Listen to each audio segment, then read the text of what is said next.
वर्तमान समय रे मार्केट रे टाटू ट्रेंड विषय रे तो समस्त को जना हेले एहाको नहीं एक रोचक कथा है लोके जेतिकी टंका टाटू करिबारे खर्च करुछंती तार 8 गुण लिभाइबारे खर्च करुछंती। युवगोष्ठी मध्य टाटू करिबार निशा जेते बढ़ुची सेही तुलन में नुआ नुआ टाटू करिबा पई पुराना टाटू लिभाइबारे मध्य युवगोष्ठी सेतिकी आगुआ रहिथिबार देखिबाकु मिलुछि। लोके दिनकु दिन हाथ में स्टाइप विभिन्न सिंबल प्रजापति तथा विभिन्न ना तथा देवादेवी चित्र आदिर चाहिदा रही आसी। युवपीढ़ी मध्य टाटू एक प्रकार निशारे परिणत हेलानी।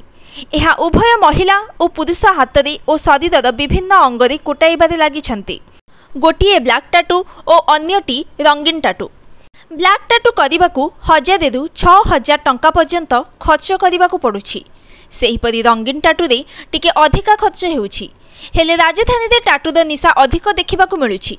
कला टाटू लिभाइबा सहज होइथिबा बेले रंगीन टाटू लिभाइबा अधिक खर्च होइथाय।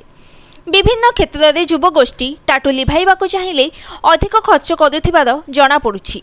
टाटू आर्टिस्ट मते टाटू करिबा जेते सहज प्रक्रिया ताकु लिभाइबा तार 2 गुण कष्ट प्रक्रिया। एहाकु लिभाइबाकु हेले लेजर लाइट प्रक्रियाकरण करा जाइथाय किंतु यह एते सहज होई न थाए। लिभाइबारे 3 ରୁ 4ଟି पर्याय काम करने पड़ी थाए। यह संपूर्ण लिभिबाकु पाखापाखि गोटे वर्ष लगी थाए। प्रति थर 2 ରୁ 3 हजार टंका खर्च करने पड़ी थाए। यह टाटूर आकार और डिजाइन उपरे निर्भर करि थाए।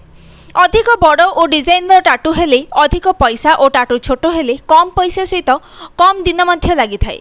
एने चर्मरोग विशेषज्ञ डाक्टर मानस पुहान कहती टाटू हटेइबा पई लोकंकु तांको निकटकु आसीबाकु पड़े कारण टाटू आर्टिस्ट मानंकु टाटू हटेइबा पई लेजर प्रक्रियार अनुमति न थाए। एही प्रक्रिया रे गोटे वर्ष लागि जाई थाए। कला टाटू पई लेजर प्रक्रिया करा जाई थाए। हेले रंगीन टाटू लिभाइबा कष्ट जोगु अनेक समय रे सर्जरी प्रक्रिया रे एहाकु लिभा जाई थाए बोली से कहिसंती। Bureau report news today.